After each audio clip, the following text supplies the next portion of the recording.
এবছর মাধ্যমিক ফলাফলে কোন কোন রাজ্য এগিয়ে, কারা কারা শীর্ষে রয়েছে, পরীক্ষার্থী কতজন, পাসের হার কতজন, ছোট্ট একটা ভিডিওর মাধ্যমে আমরা সমস্ত কিছু ইনফরমেশন জেনে নেব। সর্বপ্রথম আমরা জেনে নেব মোট পরীক্ষার্থীর সংখ্যা। মোট পরীক্ষার্থী হলো 9,84,753 জন। এর মধ্যে থেকে রেগুলার ছাত্রছাত্রীর সংখ্যা 9,13,873 জন। যারা সফলভাবে পাস করেছেন পাসের হার 86.56%।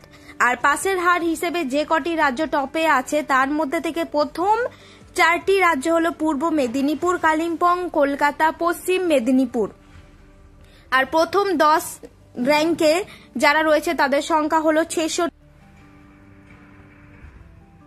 প্রথম স্থান অধিকার করেছে অদ্রিত সরকার 696, রায়গঞ্জ করোনেশন উত্তর দিনাজপুর থেকে। দ্বিতীয় স্থানে দেখো দুজন আছে, অরুণাভ বিশ্বাস 694, বিবেকানন্দ বিদ্যা মন্দির মালদা থেকে। সৌম্যপাল 694, বিষ্ণুপুর হাই স্কুল বাঁকুড়া থেকে। তৃতীয় স্থান অধিকার করেছে দেখো ঈশানী চক্রবর্তী 693, কতুলপুর সরোজবাসিনী স্কুল বাঁকুড়া থেকে। চতুর্থ স্থানে দুজন আছে, মোহাম্মদ সেলিম 692, নিরল হাই স্কুল পূর্ব বর্ধমান থেকে। সুপ্রতীক মান্না 692, কাথি হাই স্কুল পূর্ব মেদিনীপুর থেকে। পঞ্চম স্থান 4 জন অধিকার করেছে, সিনচান নন্দী 691, গৌরহাটি হরদাস ইনস্টিটিউশন হুগলি থেকে। চৌধুরী মোহাম্মদ আসিফ 691, দীপ্তজিৎ ঘোষ 691, ইটাচুনা শ্রীনারায়ণ ইনস্টিটিউশন হুগলি থেকে।